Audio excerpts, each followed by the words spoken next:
Good evening. I want to thank you for coming tonight. There are actually a lot more people here than you might think. The room is just very, very large.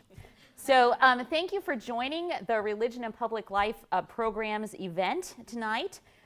It's entitled Faith During and After Harvey, 1 Year Later. The vision of the Religion and Public Life Program is to facilitate and promote better and deeper conversations about the role that religion plays in society by training scholars, conducting cutting-edge multidisciplinary research, and engaging local, national, and even global communities. In terms of responding to Harvey, tonight we want to use research to help people think through how they did respond and to help them keep responding, and to work together to mitigate and prevent natural disasters and their impact on our most vulnerable community members.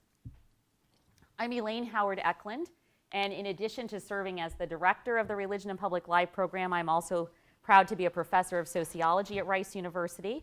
I want to pay particular thanks tonight to the Boniek Institute for the Study and Advancement of Religious Tolerance for their co-sponsorship of tonight's event.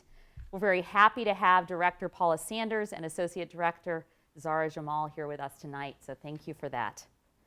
Hurricane Harvey made landfall on August 25th, 2017, and dumped over 50 inches of rain over the next 4 days. Almost every single one of us has a "I was here during Harvey" kind of story.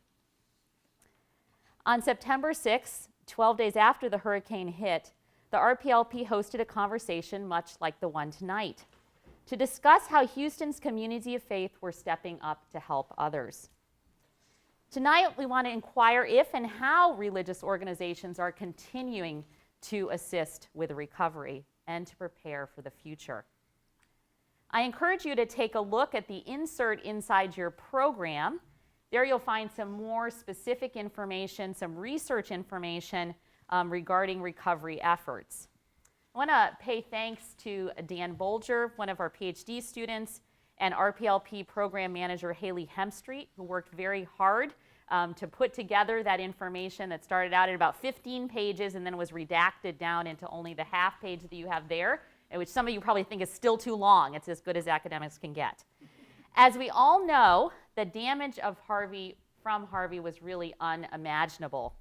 Some of the worst the city has seen, or even the worst. And as you may also know, natural disasters often hit low-income communities the hardest. Many of these communities are also non-white communities. Recent research has found that in Harris County, 13% of white residents were affected, and more than 25% of black residents, and more than 20% of Latino residents were affected by the storm.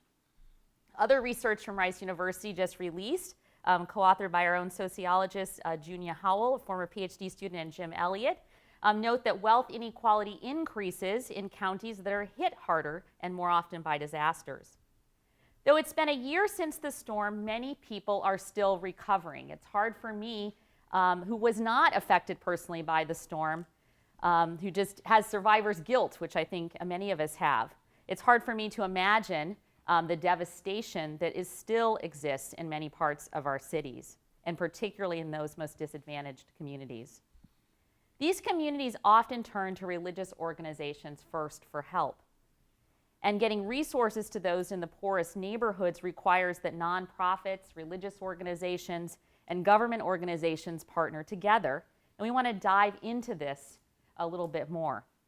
If you're sitting here tonight, I like to say thank you. Your attendance means that Harvey has not left your mind.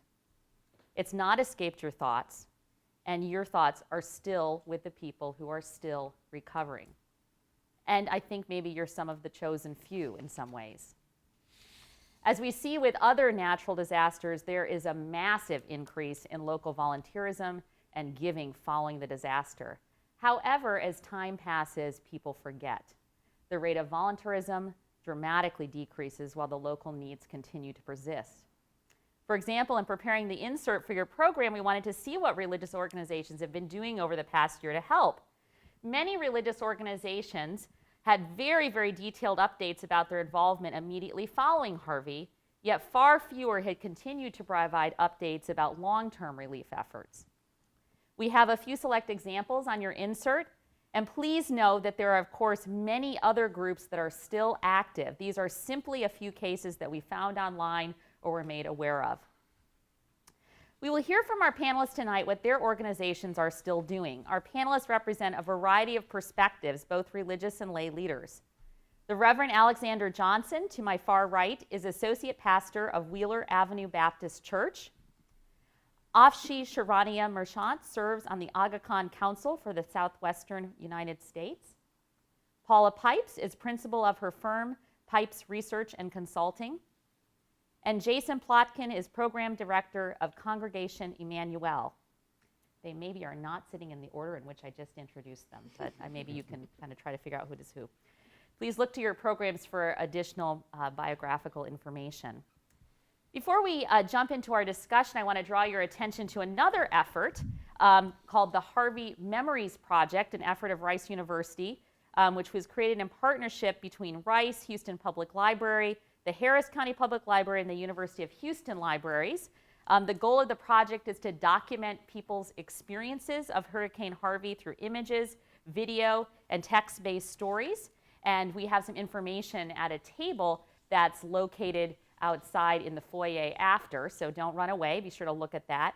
We also want to make you aware that the Religion and Public Life program is sponsoring for the first time a class through the Glasscock School for Continuing Education this fall, and there's more information about that as well if that's something that you're interested in.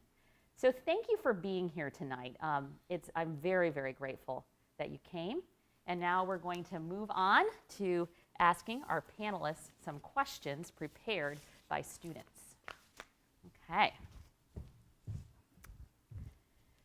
So we have prepared a couple of questions for you, and then we'll have some more general discussion. And while we're kind of conversing up here, I want our esteemed audience to be thinking, right? So it's very typical that you kind of feel like the pressure's off you if you're in the audience, you're just listening. But be engaging, because then we won't call on you directly. It's not a classroom type situation, which I do call on people like that in classes.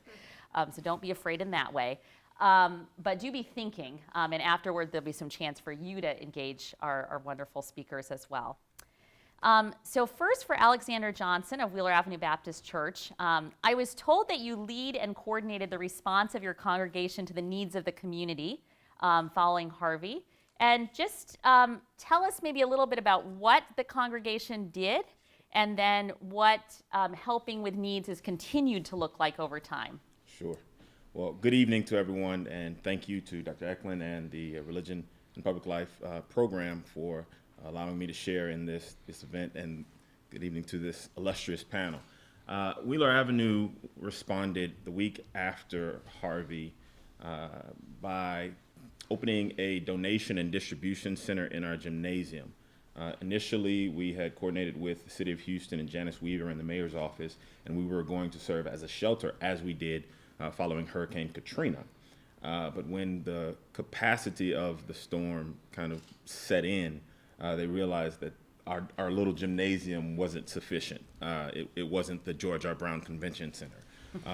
And so we weren't needed in that moment, but we decided that we knew we had to do something. Mm-hmm. And so that Thursday following, we opened a center where persons could come in and get essential goods, clothing, cleaning supplies. We strayed away from food at first, but eventually food as well, MREs, cots. We started partnering with different people, and just whatever they had, we would take, because whatever we had, people would take. And so we, for about 2.5 months, held that distribution center.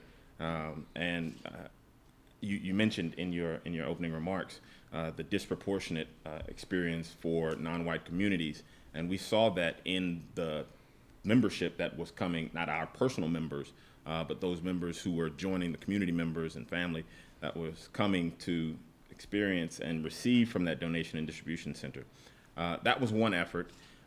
We likewise, in the days and months following, sent containers to both Puerto Rico and to the Virgin Islands, which had been hit by Hurricanes Irma and Maria. Yeah, thank you for mentioning that. Yes. And so we tried to ensure our footprint, not just at home, but to the end of the earth, our biblical mandate, if you will.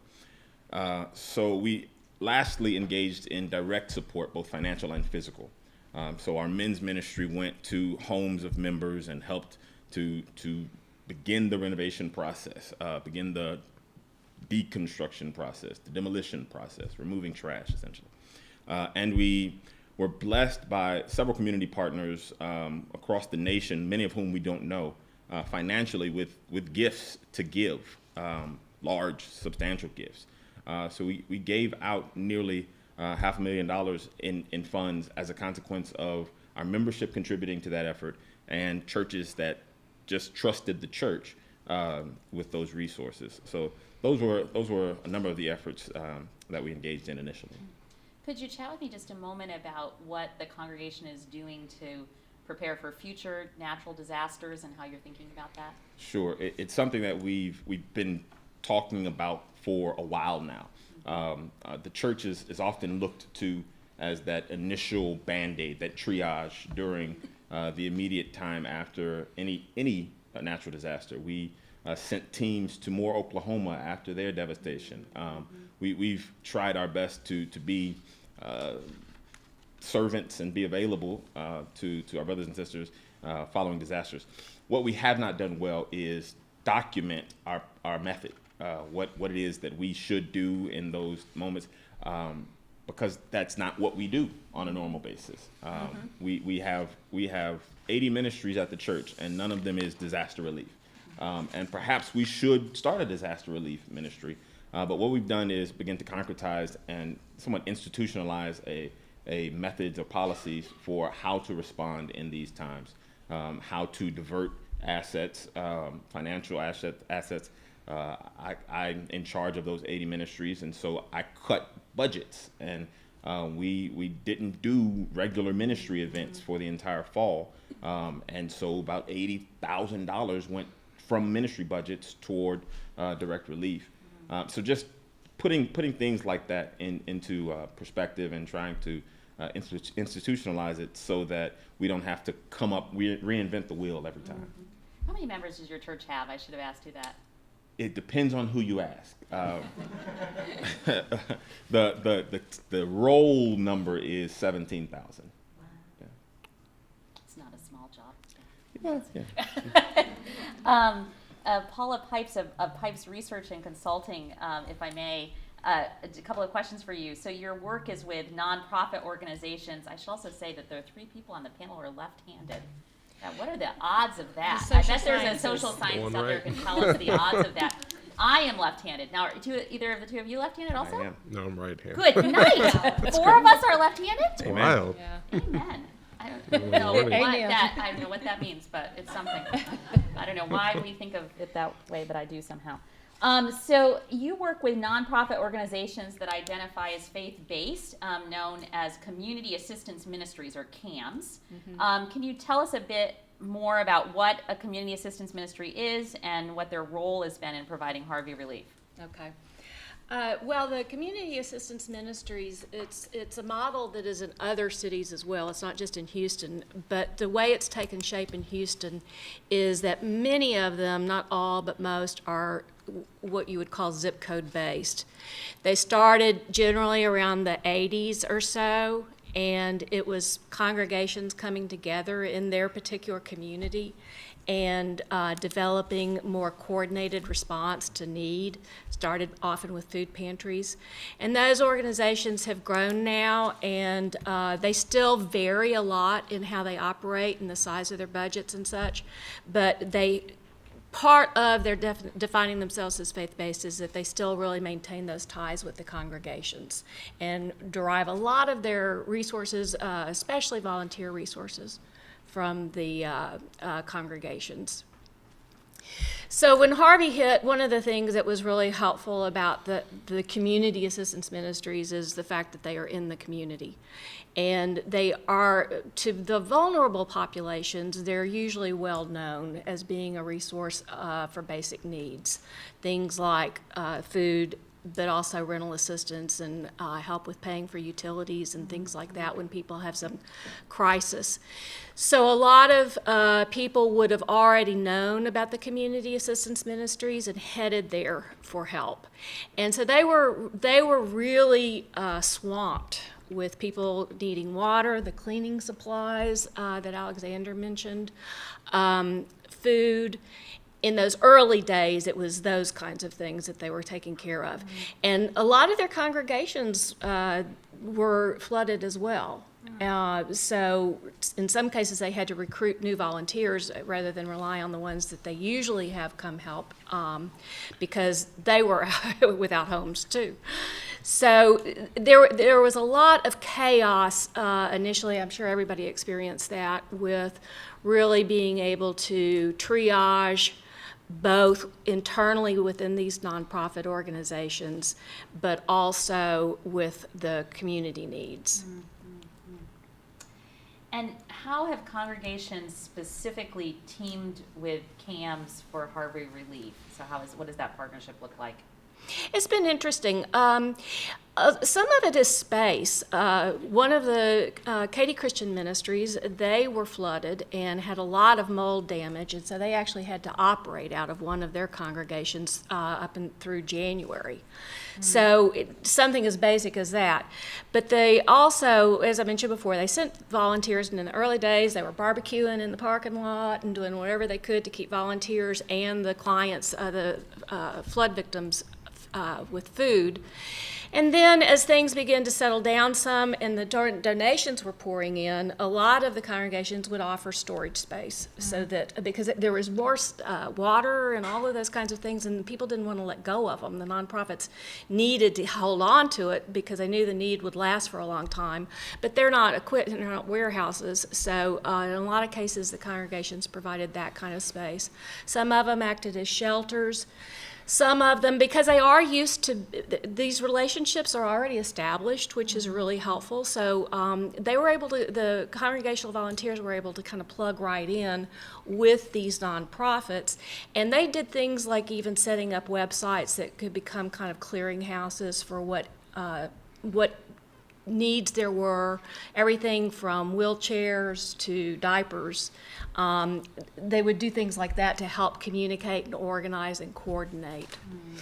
What have you seen happen over the past year with community assistance ministries? What kinds of ongoing Harvey-related needs have there been? How have they been involved? Well, as nonprofits that are used to accepting grants, they are well positioned to be able to take in some of the Harvey funds. And they actually collectively, this is about 14 organizations, they received and distributed about 15 million, a little over 15 million, and served over 100,000. They sometimes, one of the ways that they could do this with the congregations directly is, in one case, a congregation had a lot of its own members flood. They wanted to get the money to their constituents, their congregants, but they needed professionals who know how to kind of assess the needs and determine what other kinds of resources the person may need. And so that's really an important role for them, and one of the reasons that the congregations established them so long ago was to, they recognized that there was a need beyond what they could do with the food and things like that, especially smaller congregations, ones not so large as Wheeler.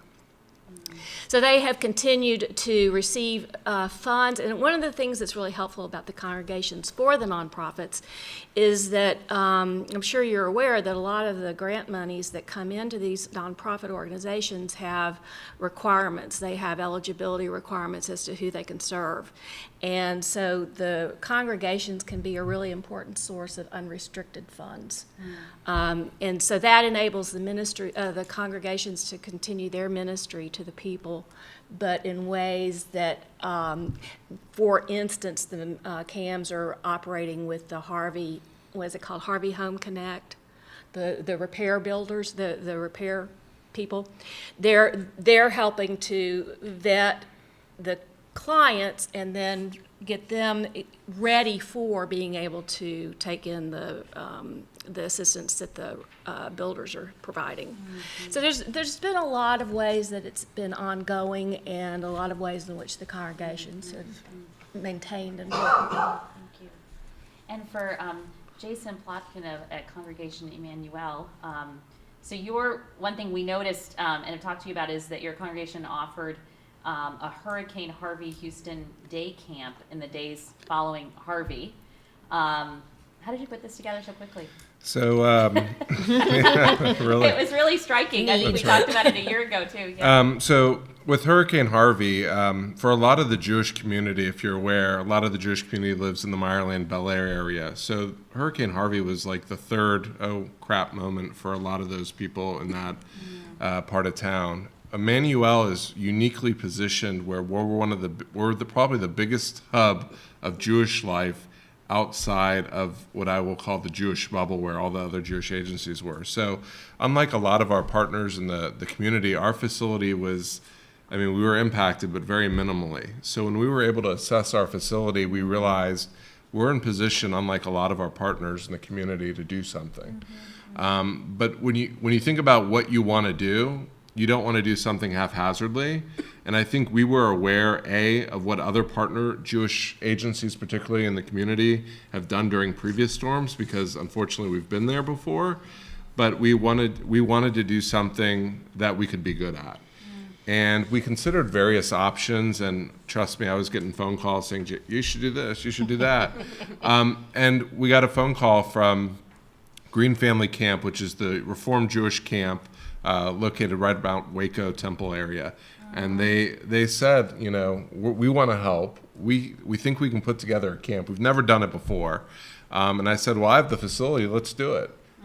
So the Evelyn Rubenstein JCC, which was significantly impacted by Harvey, had staff members available because their building was not available. So the three organizations came together, and I hate to say it, you didn't see these unique partnerships between different Jewish agencies prior to the storms or the Memorial Day flood, the Tax Day flood. I think this really brought us all together.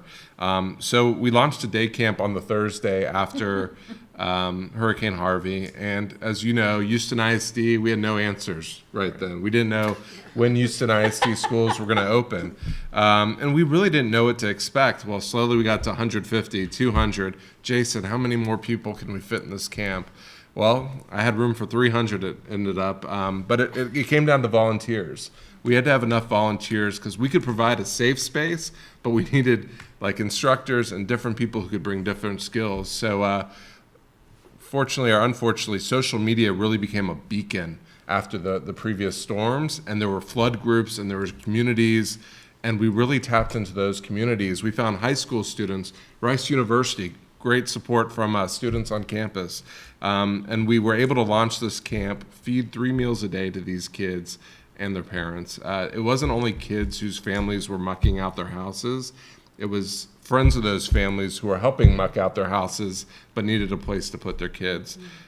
So the first load of food came in from Waco, from our friends at Green Family Camp. We were slowly able to get shipments in otherwise, but we started having one of those oh boy moments. I mean, our staff, our maintenance staff was getting fatigued. We couldn't get help from our contractor. Our security guard, one of them was flooded in and still couldn't get to us in the days after Harvey, and so we were really, really slim. So we put a call out to the reform movement, which we're a part of. Our colleagues in Dallas sent us 2 off-duty Dallas PD. They stayed in an RV on our campus. That gave us security, so we were able to keep the camp going. And then we got some other needs from other facilities, but we really leveraged social media. I know I've brought it up already, but we really leveraged social media and told our story and got even more resources from the reform movement, particularly. We had a very popular Jewish singer who was near in Dallas, came down for a concert. So we really leveraged those resources to really bring the stuff we needed in to run the camp. And then HISD said we're going to be closed another week, and we went from a 3-day camp, or 4-day camp, we kept it going a whole nother week. And you got to keep in mind that when you're in September, I mean, for us, our High Holy Days, our Christmas, our Easter is always in that September, October timeframe. It's a week after Labor Day.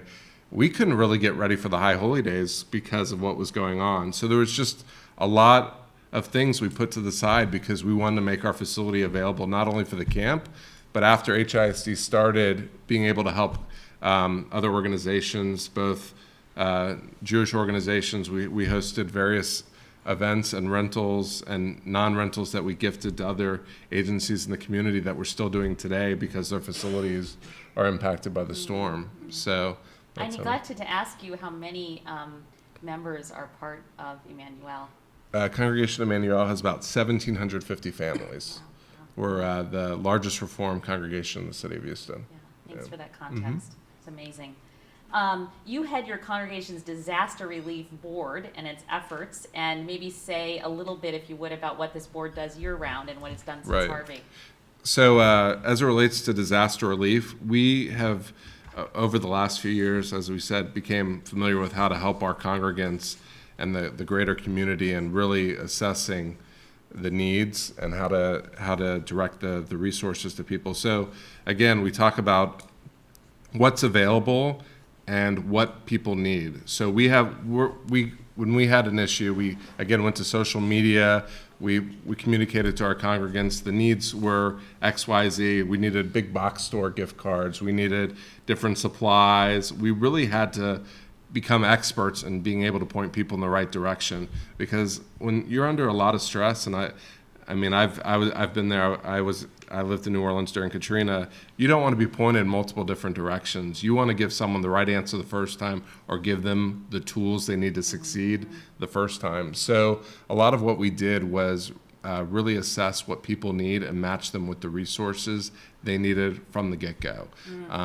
And the key in all of that was we realized with the High Holy Days, with the usual workflow, we couldn't do it great ourselves. So we actually hired a social worker to, when we found out someone was flooded within our community, we took care of them. And then we also connected our social work with them to really further assess the needs, further assess what we could do and how we can help. Because, I mean, you know, as I'm sure the pastor can allude to, even beyond the usual, I mean, when you have a lot going on with people going through life cycle events, both the positive and negative, and the usual trials and tribulations of life, this just put even more weight on these guys' shoulders. And we had to alleviate that pressure, allow them to do what they're good at doing, and we're still helping people.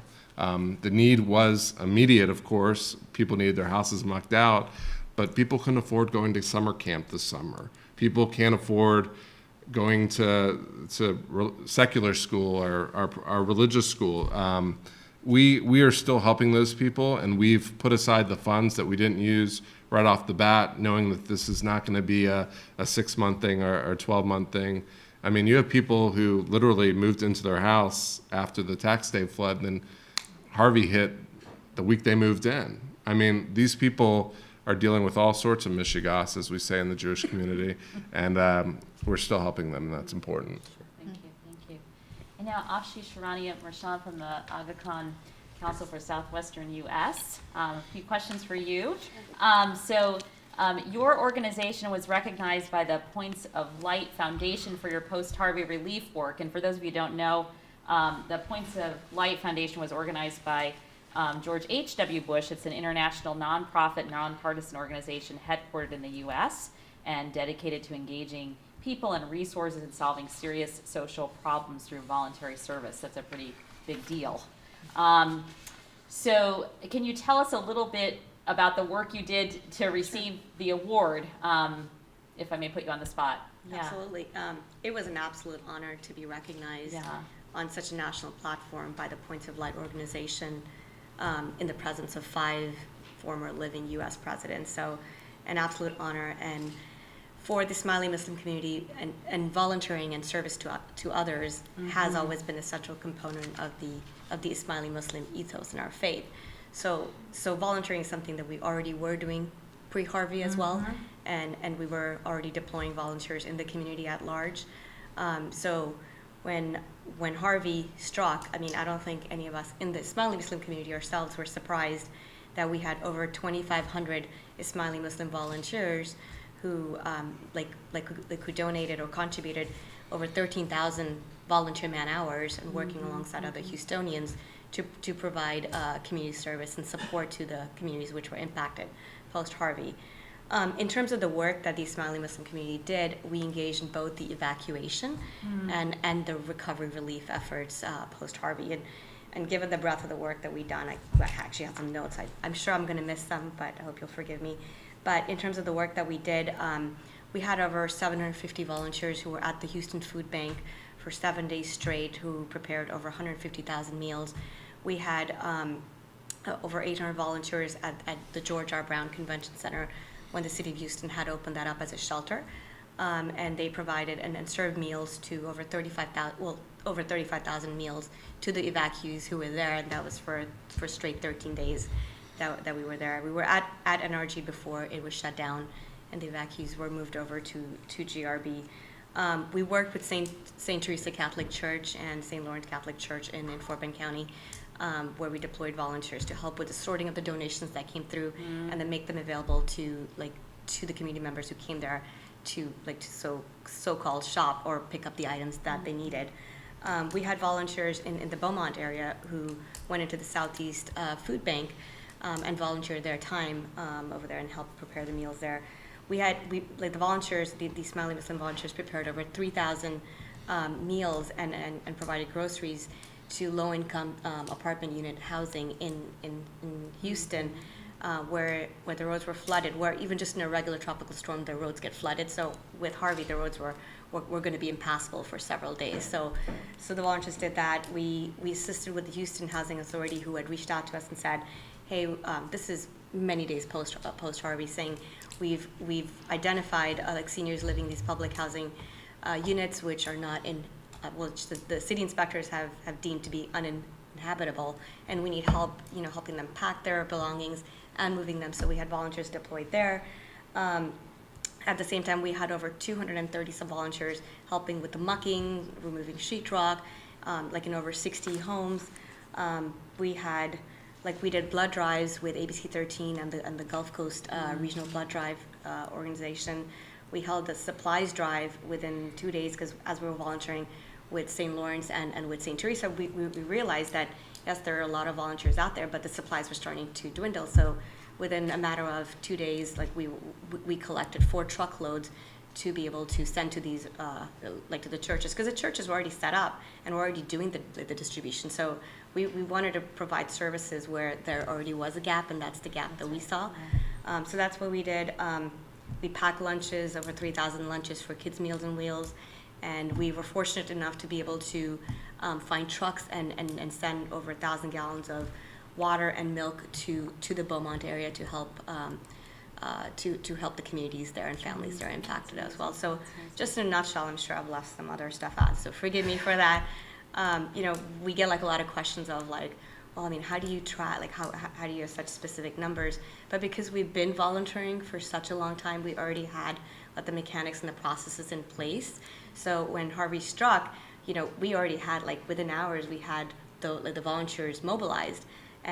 But the community itself was so shell-shocked for, at least 24 hours trying to figure out, what the need was and assessing the need, that we had volunteers just on standby saying, what can we do?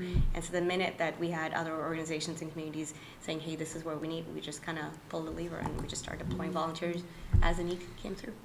That's wonderful. That's wonderful. Thank you. Thank you for that.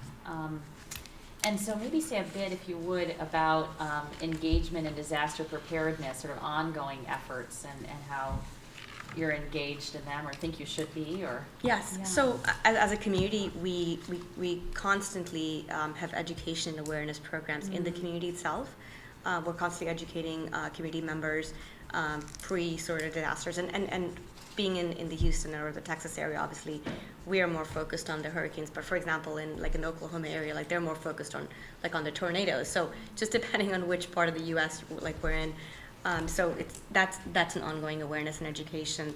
through the learnings of Ike and Katrina and several other, incidences that have occurred across the country, we actually have a method of communication developed to be able to to be able to communicate with all our members in the community, and for them to be able to communicate back to us. So, given Harvey and the magnitude of the need and the impact, you can believe that was an invaluable tool for us to reach out to the community and to be able to mobilize volunteers and assess the needs that were prevalent. Absolutely, absolutely. Thank you. And maybe for all of you, really anyone who wants to answer, to what extent did Harvey affect the way you talk about environmental care and concern in your particular community? I can take it if you want. Go for it if you want. Otherwise, I can take it. Feel free. Okay.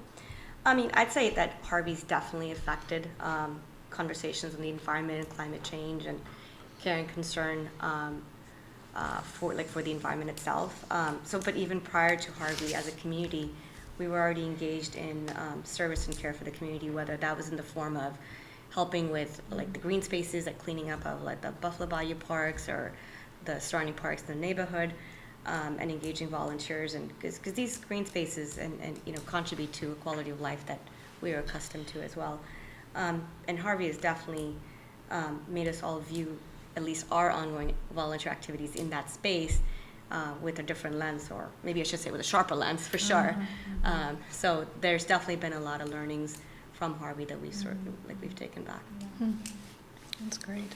I think for us at the synagogue, a big focus has been serving as a convener to educate people on what's going on around us. I think we just had the bond election. Obviously, the voter turnout was low, but we hosted an event actually with the Kinder Institute at our synagogue, where we had Bill Fulton, who's the director of the Kinder Institute, really speak about what needs to happen, what the bond election may have enabled us to do, and how Houston has just built up its infrastructure, which is causing problems for us long term. So I think it was more that this Harvey enabled us and really motivated us to become an educator and a convener in the community. We have Judge Ed Emmett speaking in a few weeks, and it's really important that we take advantage of what's going on, so we as individuals, us as neighborhoods, and the greater city of Houston can really become educated and be an active role, and not just sit on the sidelines when we're making decisions as it relates to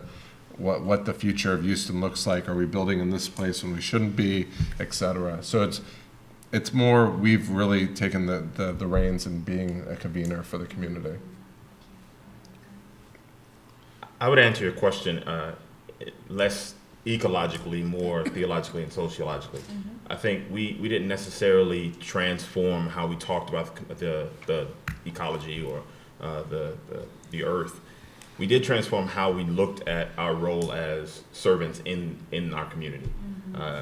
To reiterate again, the lower socioeconomic communities, or the disadvantaged communities, if you will, were hit harder. We know where we are seated. We know our community, our population. We find ourselves neighboring University of Houston and Texas Southern University, but we are likewise in the 3rd Ward of Houston, Texas. So we would see that plus 25% African American population and that plus 20% Hispanic population coming to the church for that donation and distribution center every day. And it was the same people coming back. And the question became, do they really need this assistance? And when we sat back and talked through it, they needed the assistance before Hurricane Harvey. So it wasn't okay, now that Harvey is hit, they are really in need. They were already in need. And so what our pastor said to us is that it wasn't our responsibility to litigate who needed and who did not need. It was our responsibility to radically show the love and generosity of Jesus Christ. And so that's what we did. And so our volunteers on a daily basis would make friendships with these people because they would see them day after day and shop with them day after day. But it was our responsibility to understand our role as a community partner and as one who represents the radical love ethic of Jesus Christ. And what, thank you for all of you, thank you. To what extent did your organizations have to make structural or leadership changes as a result of Harvey? I mean, I'm thinking about, you have 80 ministries that you're looking over, and then all of a sudden you have this enormous just intake of need on top of already need, right? Sure. And so how did that have an impact on your organizations? So I mentioned to you that, one, we have 80 ministries that I'm supposed to give responsibility to. And I cut their budget. So that was a structural change. Yep, I that's a good mean, we example. stopped doing what we always did. We could not do ministry or do life as we'd always done. The status quo shifted, obviously. Beyond that, I mentioned that our donation and distribution center was held in our gymnasium. Our gymnasium also serves as our overflow. Our worship center is what we call it, the pretty word for it, right? So people don't feel badly about having to worship in the gym. So the worship Our center. special room. Right, Yeah, exactly. our special room, yeah. It was transformed into a donation distribution center. Well, we're not going to break that down and set it back up every day. I mean, Right. it's a shopping center. It's a Costco. And so you're not going to take that down every Saturday and throw it back up every Monday. So we don't have overflow anymore. And I mean, that overflow accommodates 700 to 900 people. So we have to now put them in different pockets of the church if they can fit there, or they just don't come and they can go volunteer and come to another service. Maybe we have 4 services every Sunday. And so we had to change a lot. We modified roles and responsibilities. I found myself in the donation and distribution center every day, overseeing the work. I wasn't the direct overseer. Our facilities manager and our pastor's wife, our first lady, who serves as our middle school director, gave direct leadership to it. But it was a phenomenal sight to see, especially in the initial days, how our congregation supported both through their donations and their contributions financially, and their manpower. I'll stop there. The nonprofits that I work with, one of the things that came with Harvey was the need to add more case managers. They added more case managers to staff, and with that comes also, the nonprofit world is kind of complicated, the way the funding streams work. And so there's these different eligibility requirements for what people can receive from whom, when, based on certain criteria. And so there's a lot of operational kinds of client flow and processes that have to be looked at and changed, and integration work done to try and take in, because they're not just serving the Harvey victims, they're serving a lot of people. And so how do we identify a Harvey person versus, another person in need? And so there's a lot of different, and counting that comes with it. And so there's a lot of, there's a lot of accountability that you have to address. And so they are really taxed with having to make sure not only can they do the services, but can they accurately report everything they're doing. And so that requires a lot of technology changes. And then there's also now looking into their disaster plans. They already had disaster plans, but now they're looking at them and revamping based on what they learned from this. Yeah, I think structurally, for nonprofits, speaking as one, when I thought in the immediate aftermath, you really have to assess what staff you have. A lot of our nonprofits are super small as far as the staff size, and we had a few people who were directly impacted by the storm, and they were checked out. They weren't useful. They were too busy focusing on what they needed to, which was fine. That was their priority.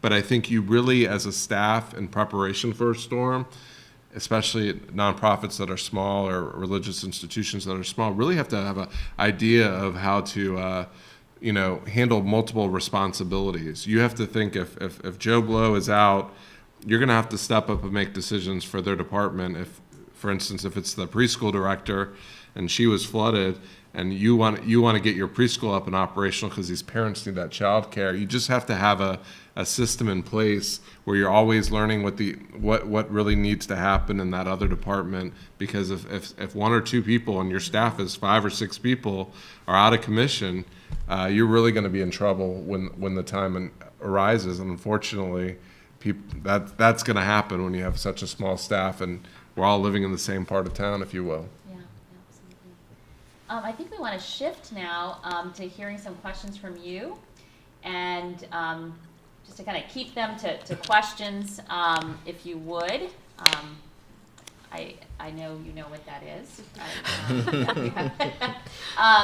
So we have 2 mics here. If you could come up so the recorder can hit you, we'd love to have you ask some questions now. If you don't have them, oh, we have one. Good. I have a whole other list for you all, so don't feel like you get off the hook if no one comes up, okay? But go ahead, Dan. Thank you. Well, thank you all for sharing. This is very interesting.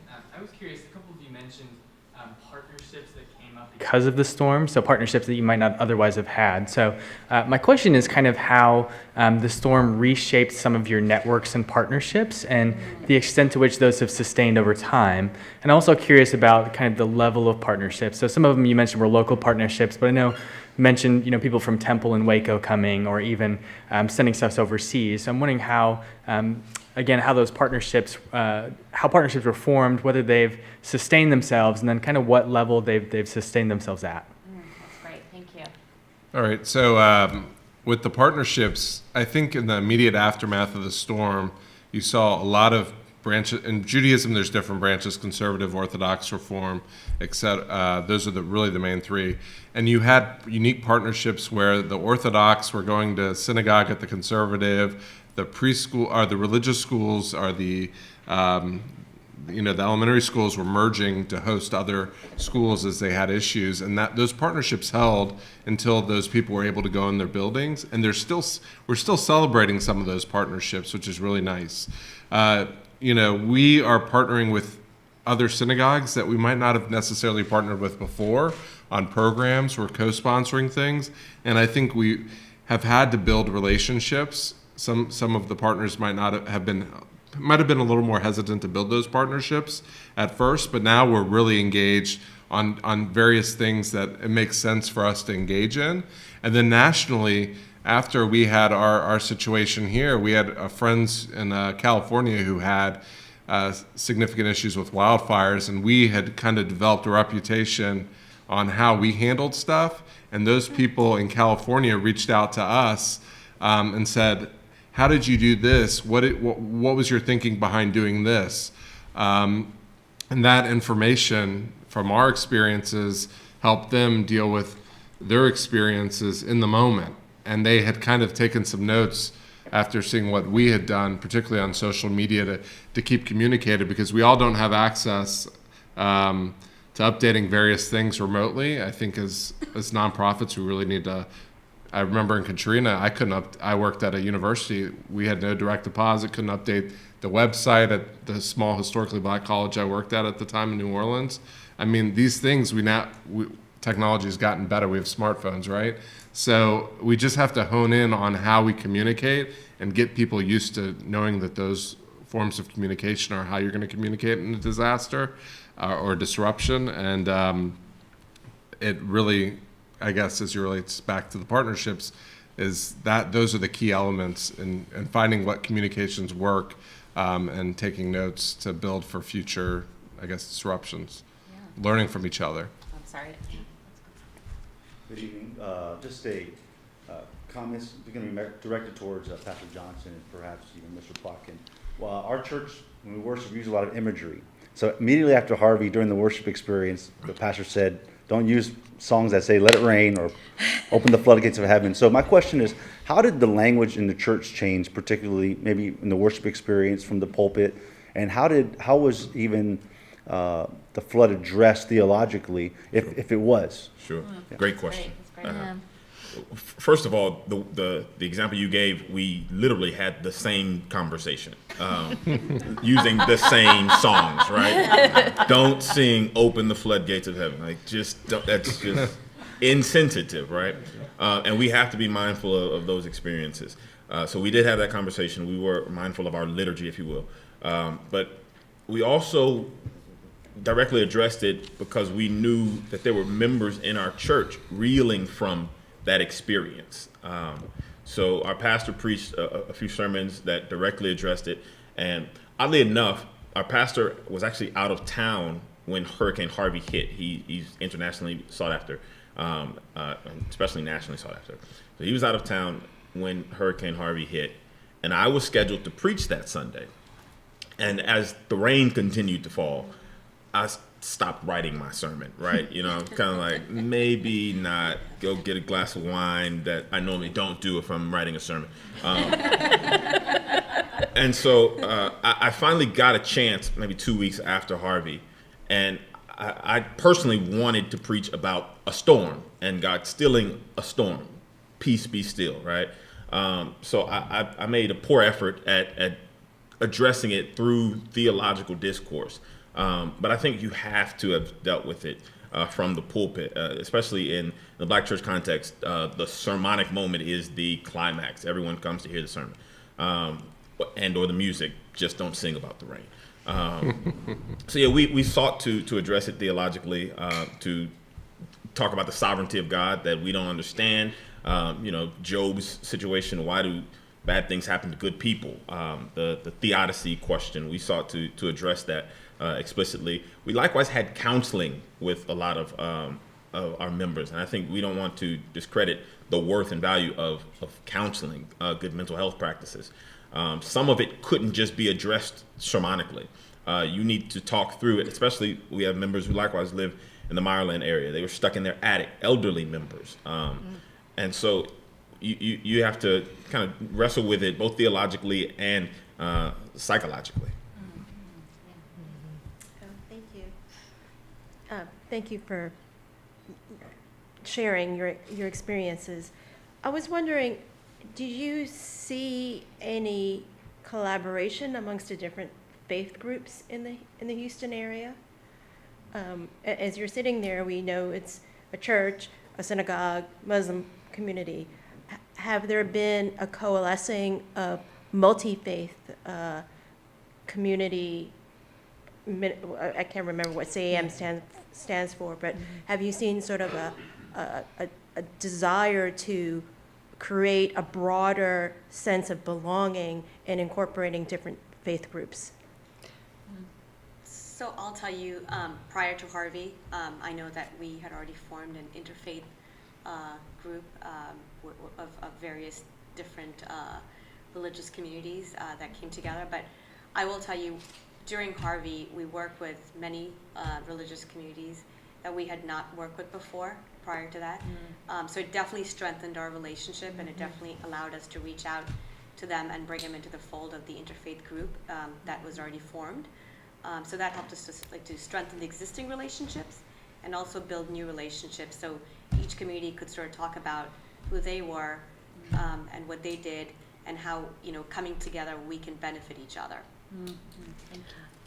I heard from several of the executive directors that I've worked with of situations where churches were cooperating to help one another a lot more, partnering somewhat on the volunteering, but a lot of just helping one another with either facility repairs or things like that.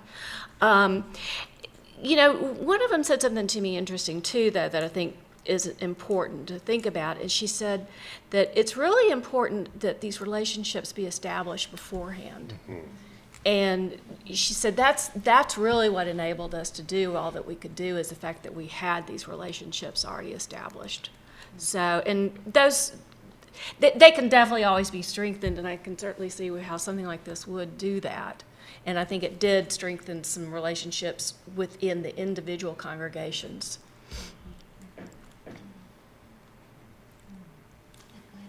I love the example of the camp because it reminded me, or it made me think about what is the, so my question is, what is the unique gap, sector that a church or synagogue or mosque can do that is different from what other organizations can do? What would be your challenge to churches of what they uniquely can do, in addition to things that anybody can do in terms of the volunteering and the relief efforts, but what's unique about a church's ability? What's the challenge, both in the sort of the first 30, 60, 90 days, and then maybe more importantly now, after, where all of that attention and money has left? What are churches best equipped to do that others aren't?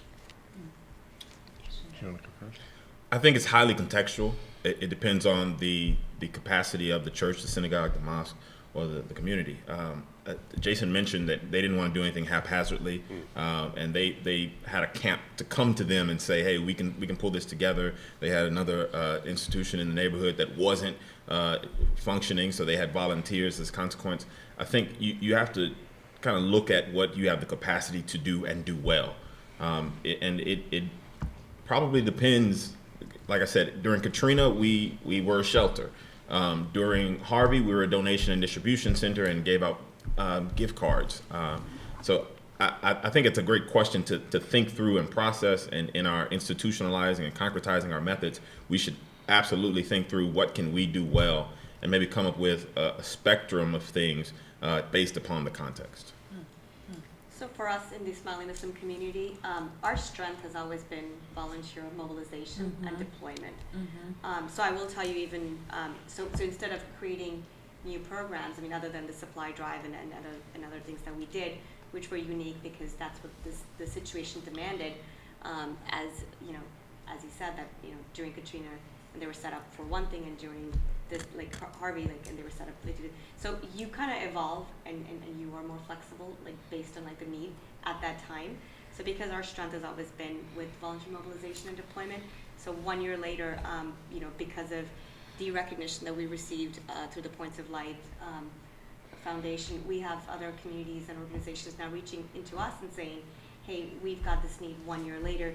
So this Saturday we have volunteers from the Smiling Muslim community working with the city of Houston. I think it's the department that works with the immigrants at Hilliard Elementary this week and next week to actually reach back into those communities and say 1 year later, what support do you still need and what support can we still provide to you? That's right. So that's been our strength. So we sort of use our strength and instead of continuously working with the same groups and the same organizations, we look for other partner organizations you know, and say what else can we do more and where else can we make the impact? Thank you. If I could, I would add to what Alexander was saying by saying that it not only does the congregation look to what it can do well, but I think it really varies across congregations, both in terms of its faith traditions and in terms of its own internal capacity as to what is the best way for them to plug in. I think that a really strong need going forward is going to be this mental health component and the presence that people need. Thank you. So something I was impressed during the Harvey response was just the coordination between government groups, religious groups, and nonprofit groups. I'm curious, sort of piggybacking off of the last question, if you found that you were more suited to handle certain issues than other sectors, and on the opposite side of that, if you ran into certain challenges as religious organizations when trying to organize people, donation drives, etc. These are great. You guys are Yeah, asking yeah, great that's a good questions. question. Wow. Yeah. I think one of the issues, you know, I brought up earlier how people wanted our congregation to do X, Y, Z. Because we'd been through the previous storms, we knew which organizations in the community did those things, and we didn't want to step on their toes. If this location was going to be the distribution center in the heart of Meyerland, we didn't want to be the distribution center, A, because we weren't in Meyerland, so we're not like adjacent to the people, you know, they don't have to go across town, but B, we knew this organization was going to do it. So unfortunately, we've gained this veteran experience to make sure that we're not stepping on each other's toes. And I think this most recent experience has given us more experience of what this organization can do versus what that organization can do. And we've been in touch with these organizations to figure out how we can build off of that for the future.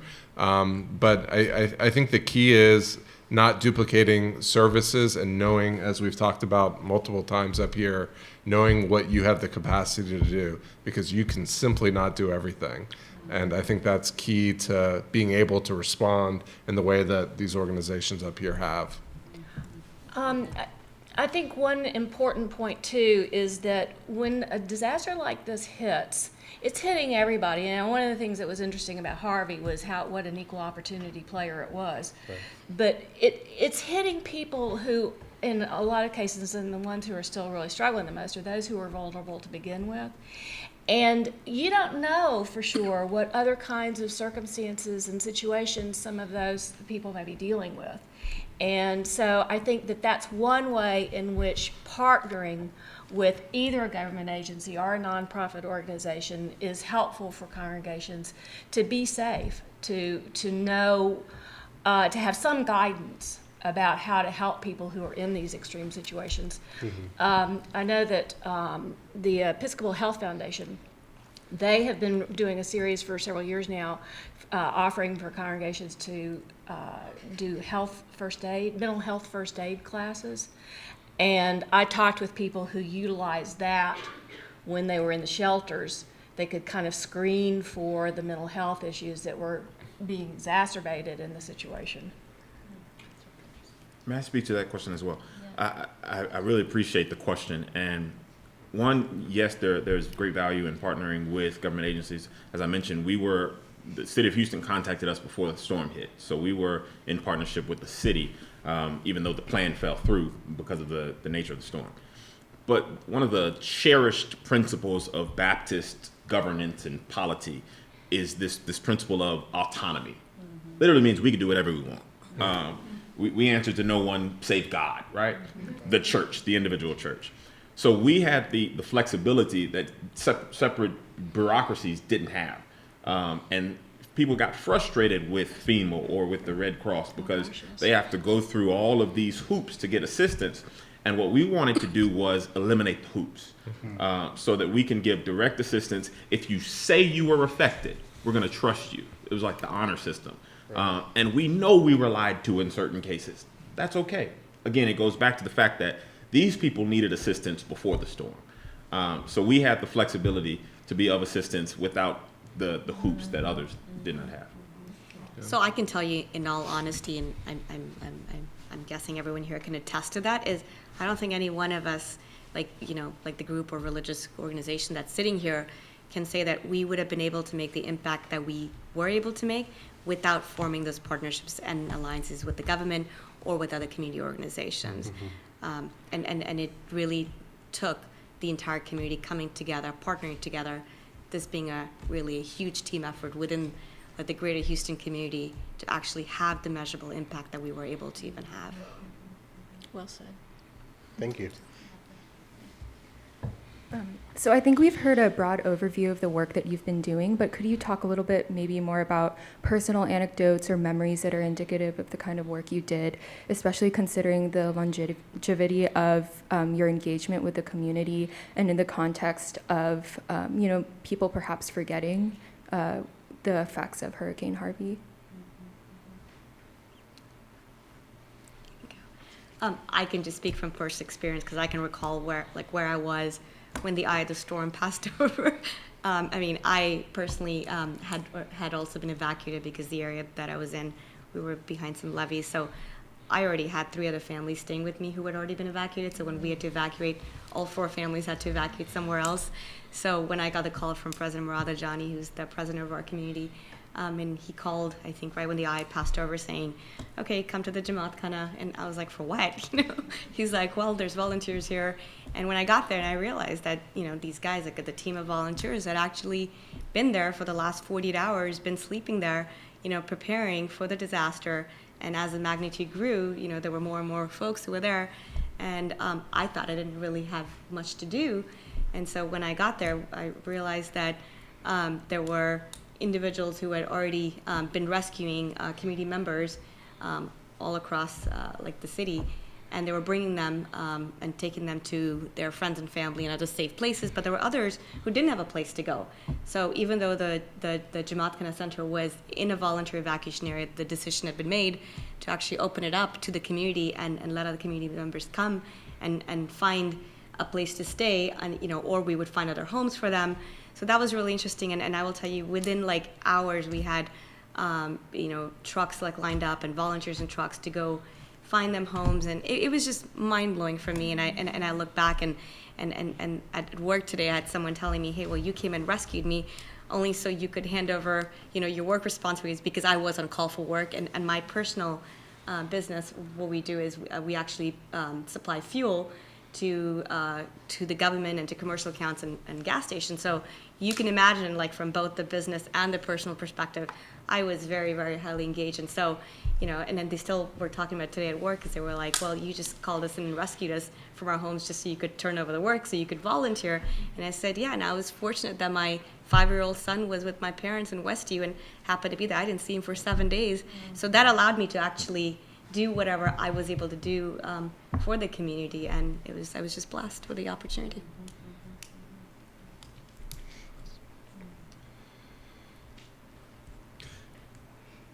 I'm a Baptist preacher, so I can talk all day. So Dr. Ty Romero at the University of Houston is doing an oral history project. So I've shared in that project. I'll share now something that I did not share in that project.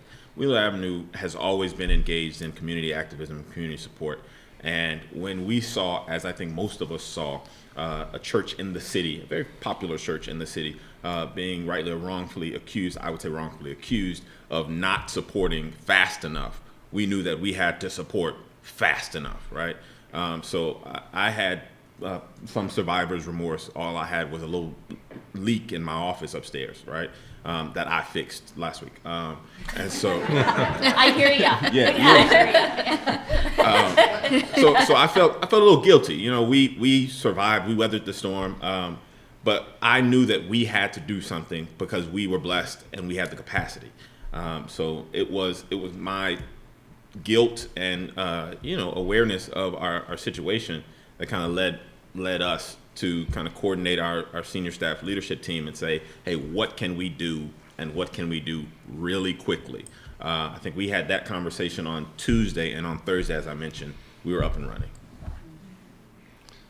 I just think from previous storm experience, I having been through Katrina, luckily where I lived was damaged, but the house where my level of the apartment was fine. It was just, you have that survivor's remorse, but you also pick up things that really resonate with you. Like during Katrina, I couldn't communicate out to my family. I couldn't communicate to my friends that I was okay. I was evacuating from Katrina, and no one knew where I was for a while. And I really think the lessons of being in that position where you can't communicate out. I mean, these people during Harvey had no power, might not have had ability to communicate out. It was important for us to try to communicate out and give messages of hope when we can, because we know some people are checking online or are trying to do whatever they could to find out morsels of information, because even though, technology, as I said, has gotten better, you're looking for positive messages. And I think during Katrina, when I was stressing out while evacuating, and then had to do it again a few weeks later for Rita from Houston, you just, as a person, I needed to hear positivity. And when I talked during Harvey with my clergy team, it was very important for me to tell them, I don't care if you're doing something for 1 minute or 5 minutes. People need to hear a positive message from someone that they have an intimate relationship with as their clergy member, just something positive to keep them going, because there's so much negativity, so much stress around you. Talk about mental health, and that was really something that resonated with me. Let's keep positive. Let's say positive things and tell people that we're going to get through this together.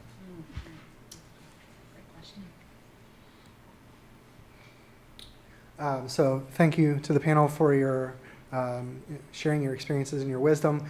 I have a question about what I think was maybe an extremely vulnerable population, the undocumented population of Houston, and especially the invisibility of their vulnerability during a storm like that, especially in the context of a year ago, there was a lot of talk about ending the DREAM Act and that sort of thing. So I have sort of a moral and a material side of the question. I wonder if any of your communities had dealt with that theologically and what that looked like. And also, did your communities find any effective strategies, or do you know of any communities that did, religious communities or otherwise, that developed strategies for dealing with the needs of the undocumented population? Thank you for bringing that up. The clients that I work with, they work with the undocumented population all the time. And there again, having the relationships in place before the disaster hits really makes a huge difference. I did hear anecdotally of, because the context you're talking about, the political climate, that there were, and I think this came out in the survey that the Episcopal Health Foundation and Kaiser did, that some of the undocumented population was fearful to come forward. But as I said, the organizations that I work with, that's very much a part of their faith-based perspective, is they never ask, unless they have to for a grant, but they don't ask for a documented status. And generally, these organizations are well known in their communities as being a safe place to go for help for the undocumented. It's true. Yeah, very true. Mm-hmm. I think, again, not requiring documents was one of the ways by which we literally talked about, there are some people who just won't have the ability to show what other bureaucratic institutions may be requiring them to show. So that was one way by which we directly responded to that reality. Thank you. Thank you so much to everyone on the panel. As you've been talking, I've just been reminded of just so many memories of my own experiences this time last year, of volunteering, of coordinating.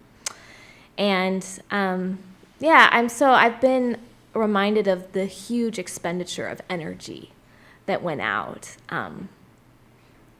after Harvey and has continued. I'm on the board of a nonprofit, and we didn't have our annual fundraiser last year because of Harvey, and so, diverting budgets. So my question is, how are you all now, a year later, thinking about this compassion fatigue, replenishing after just this massive expenditure of energy, collectively, also individually, institutionally? What does that look like going forward?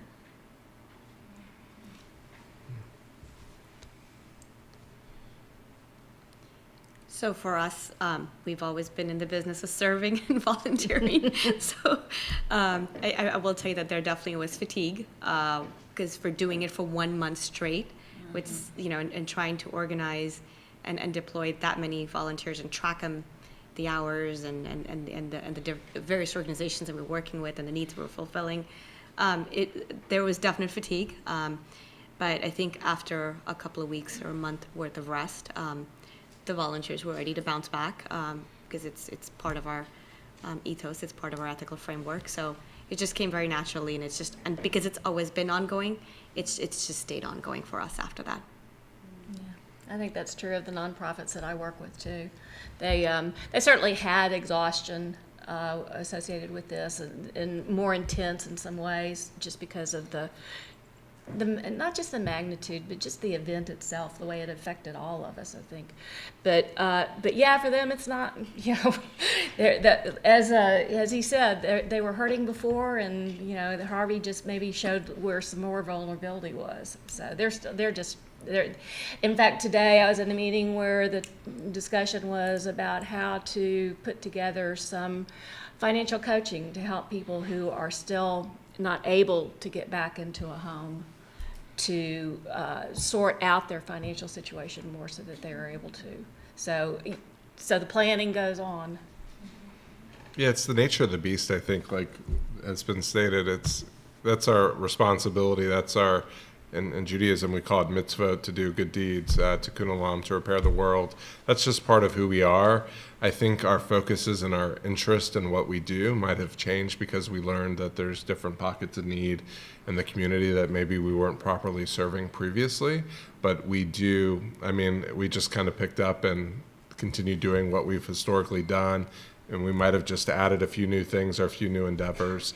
But like you, we had to cancel fundraisers and opportunities to expand our resources and cut budgets or move things around.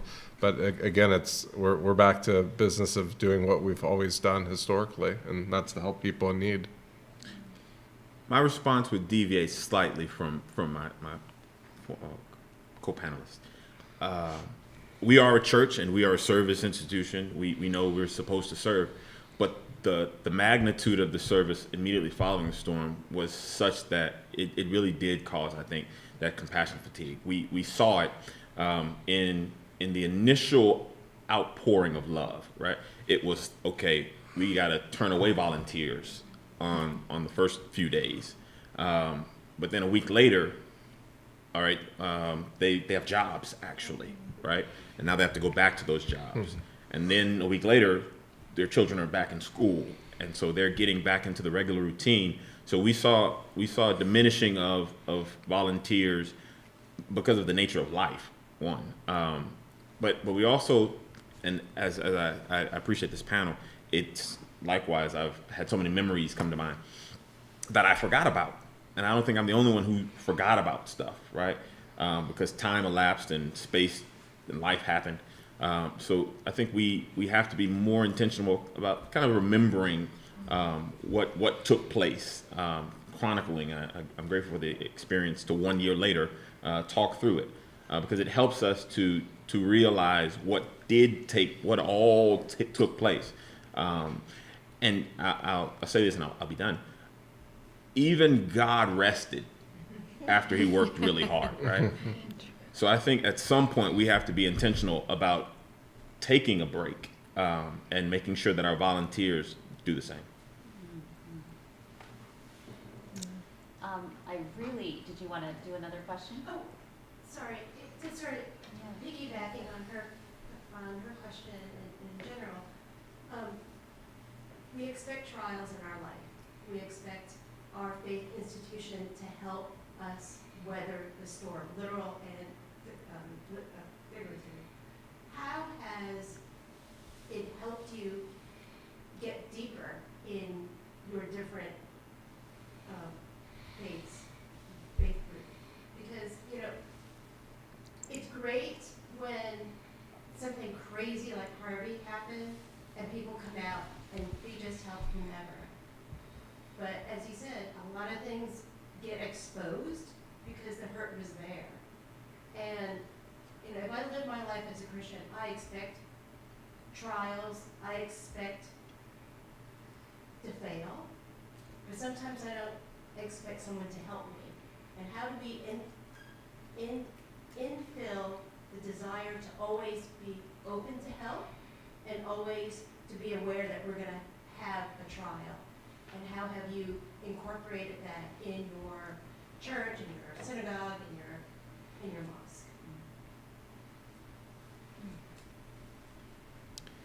I think one of the toughest transitions for Harvey, since it, as we've talked about, it was an equal opportunity offender, is you have a lot of people that were givers who all of a sudden became receivers. And I think that was a very, very difficult transition for people who might be in our roles or might just be citizens in the community, general Joe Blow citizens in the community. And I think we have to really open ourselves up to that, like you were saying, to really understand that when we're in need, the help's going to be there. But when people are in need, that's our responsibility to it.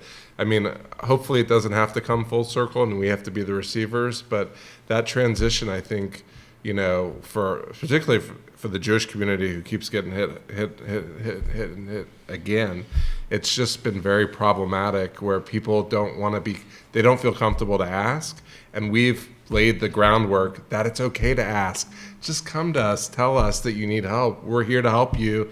And then, when you're on your feet and the situation happens to someone else, you can help that person. That's the hardest thing for me to convey to people, is that, you know, it's okay to ask for help. It's important to ask for help, because if you don't, it's just gonna, you know, keep rolling, become a big ball of yarn at the end of the day.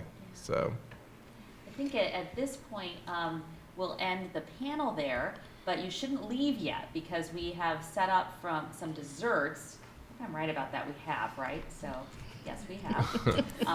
That would be very risky if I said that, then you went out there with nothing. That would be bad. But we really want you to stick around for a bit to look at the table of information we have about some opportunities, and to eat desserts, and to have some good informal conversation. I challenge you to meet someone that you don't know, and really, really grateful that you came. This is a very important audience that's assembled here tonight. Thank you for your efforts, and thank you for coming, and thank you to each of you. It was really fortunate for us to have you here tonight. So thank you. Thank you for the invitation.